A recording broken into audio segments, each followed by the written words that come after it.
Hello, hi అండి, good afternoon. Welcome back to our channel Devi's dairy.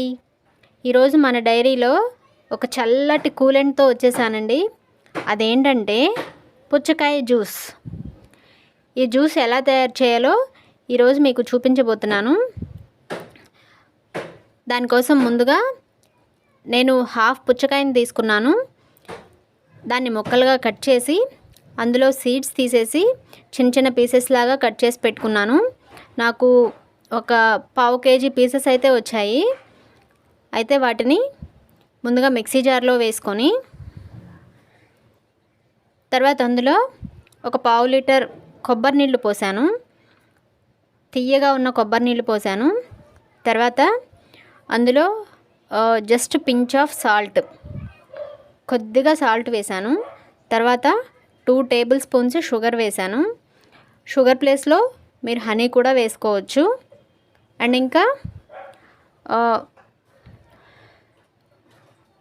ఒక 4 నుంచి 5 పుదీనా ఆకులు, 2 తులసి ఆకులు, ఇవి కంపల్సరీ వేసుకోండి. ఫ్లేవర్ అయితే చాలా బాగుంటుంది. తర్వాత 1/2 టేబుల్ స్పూన్ నిమ్మరసం యాడ్ చేశాను. తర్వాత మూత పెట్టేసి దీన్ని చక్కగా గ్రైండ్ చేసేసాను. తర్వాత స్ట్రైనర్ తీసుకొని అందులో స్ట్రెయిన్ చేసేసాను. జ్యూస్ అయితే రెడీ అయిపోయింది.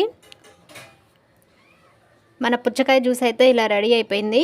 తర్వాత ఇందులో సర్వింగ్ గ్లాసెస్లో తీసుకొని సర్వ్ చేసుకోవడమే. తర్వాత అందులో ఐస్ క్యూబ్స్ వేసుకొని ఒక చిన్న తులసాకుతో గార్నిష్ చేశాను. ఇప్పుడు మనకు ఎంతో ఇష్టమైన టేస్టీ పుచ్చకాయ జ్యూస్ అయితే రెడీ అయిపోయిందండి. మీరు కూడా ఒక్కసారి ట్రై చేయండి, చాలా బాగుంటుంది. అండ్ పిల్లలకు కూడా చాలా బాగా నచ్చుతుంది. ఈ సమ్మర్లో చాలా హెల్ప్ అవుతుంది. అండ్ వెయిట్ లాస్ డైట్లో ఉన్న వాళ్ళకి చాలా హెల్ప్ఫుల్ అండి. ఒక్కసారి ట్రై చేయండి. ఈ వీడియో కనుక మీకు నచ్చినట్లయితే వీడియోస్ని లైక్ చేయండి, షేర్ చేయండి, ఛానల్ని సబ్స్క్రైబ్ చేసి పక్కనే ఉన్న బెల్ ట్యాప్ చేసి ఆల్ అనే ఆప్షన్ క్లిక్ చేస్తే నేను కొత్త వీడియో పెట్టగానే మీకు నోటిఫికేషన్స్ అయితే వచ్చేస్తాయి. మరో వీడియోతో మళ్ళీ కలుద్దాం.